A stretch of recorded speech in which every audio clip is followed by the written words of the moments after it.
Olá pessoal, desde já peço que você curta, comente, compartilhe, deixe seu like, deixe sua opinião, deixe sua sugestão, deixe seu comentário, ative o sininho para novas notificações dos nossos novos vídeos. Se estiver me vendo aí pelo Facebook, deixe sua estrelinha, se estiver me assistindo pelo Kawaii também, deixe seu mimo. E é isso aí, conto com o seu apoio, conto com a sua presença, conto com a sua participação. É isso aí, vamos que vamos crescendo na graça e no conhecimento do nosso Senhor Yahushua HaMashiach Nazareth. Isso aí. O único mediador entre Deus e o homem. Yahushua, o homem. Em breve eu devo estar divulgando também, provavelmente, se Deus quiser, as músicas do nosso irmão Aurides, né, que ele me pediu. E aquele termo que eu falei, né, cavalo de Troia. Cavalo de Troia não, presente de grego. Esse foi um termo que ficou conhecido por causa da guerra entre Grécia e Troia, né, entre os gregos e os troianos. Aí a Grécia dá aquele presente, né, que é um cavalo de madeira gigante, e dentro daquele cavalo de madeira possuíam guerreiros do exército grego. Aí quando aquele cavalo entrou dentro de Troia, que os troianos não sabiam o que era, saíram vários militares do exército grego para poder derrotar os troianos. E ali aquele termo ficou conhecido como presente de grego, né? Que é um presente ruim, que é um presente que vem para te prejudicar. Daí que vem esse termo, para você que talvez não conheça, daí que vem esse termo presente de grego. Então, voltando a falar sobre a política no Brasil, a política no Brasil, na realidade, ela caiu num grande problema, né? Uma grande armadilha, vamos dizer assim.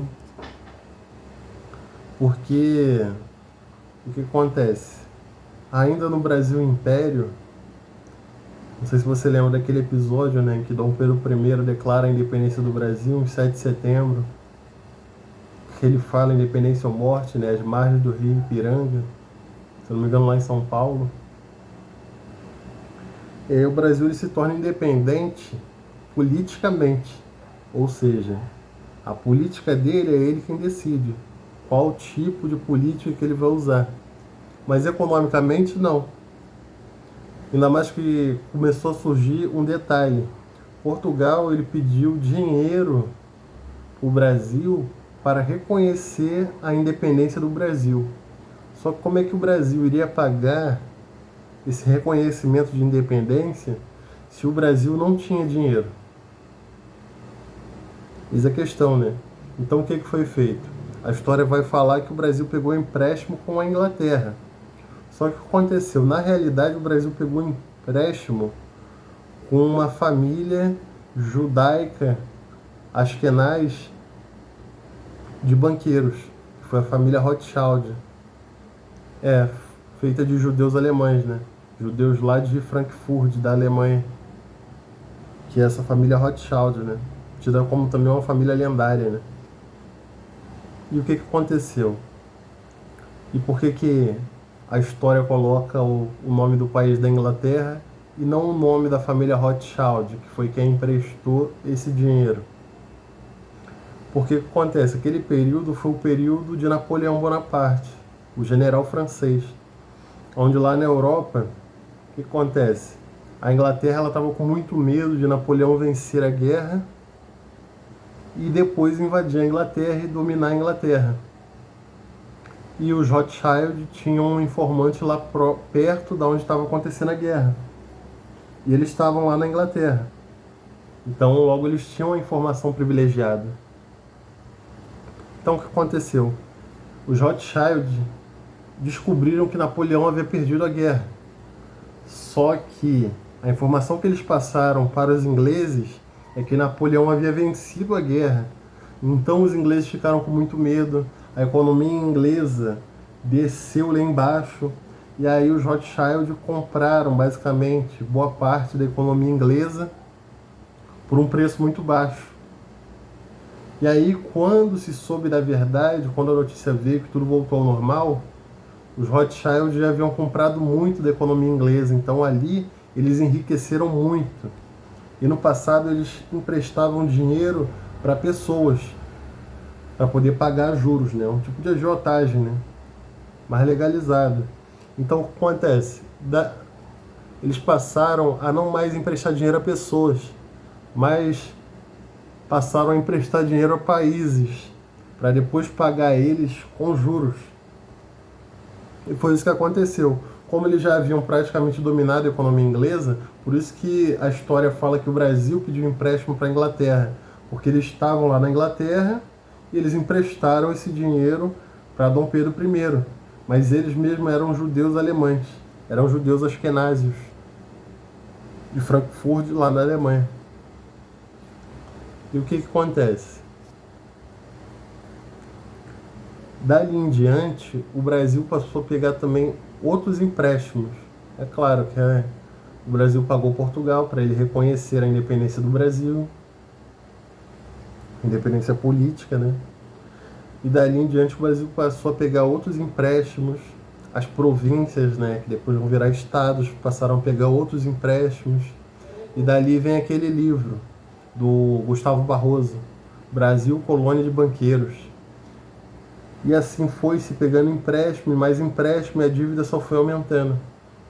Fora que, de um tempo para cá, não tem se pegado ultimamente empréstimo. Porém, só os juros já é muito alto. Então, muitas das vezes, não se paga nada da dívida, só se paga os juros da dívida.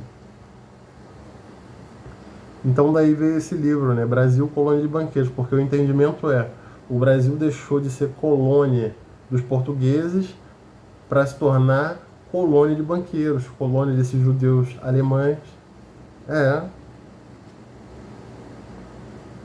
E daí que vem a dívida externa do Brasil. Que está ali na casa entre os bilhões e os trilhões. É algo realmente cabuloso.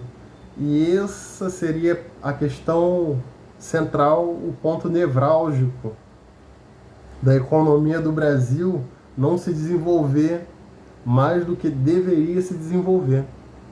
Então, esse ponto central seria um ponto que precisaria ser corrigido o mais rápido possível, o Brasil crescer muito mais.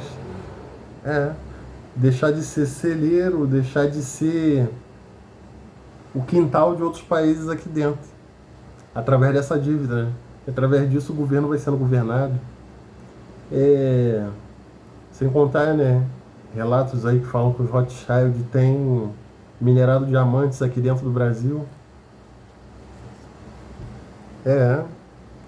Então é necessário sanar essa dívida, seria necessário que ela fosse securitizada, não houvesse mais juros, né? Mesmo que levasse aí cerca de uns 40 anos para poder pagar ela, o importante é que se pagasse ela primeiramente, para aí sim o Brasil respirar a plenos pulmões, para aí sim o Brasil deixar de ser escravo desse sistema financeiro internacional, para aí sim o Brasil se tornar independente economicamente. Se tornando ele independente economicamente, aí sim ele conseguiria andar com as suas próprias pernas, e aí sim teria que se tomar mais outras medidas para o Brasil crescer verdadeiramente. Outras medidas como a expansão do militarismo, né? Fazer aumentar o seu exército, até porque o Brasil é o quinto maior país do mundo. Hoje ele tem cerca ali do 10º maior exército do mundo, ou seja, nosso exército era para ser maior do que ele é hoje, até pelo nosso tamanho territorial, sendo que o nosso país também é um país bem populoso, não é o mais populoso, mas está entre os mais populosos do mundo. Aumentar o contingente também da sua marinha, aumentar também o contingente da Força Aérea, aumentar o contingente da polícia, dos bombeiros, dos guardas municipais, da segurança presente, tomar pontos estratégicos, né, do poder paralelo, e etc. No próximo vídeo a gente deve estar falando ainda um pouco mais sobre esse assunto. É isso aí, pessoal. Fique com Deus. Tamo juntão.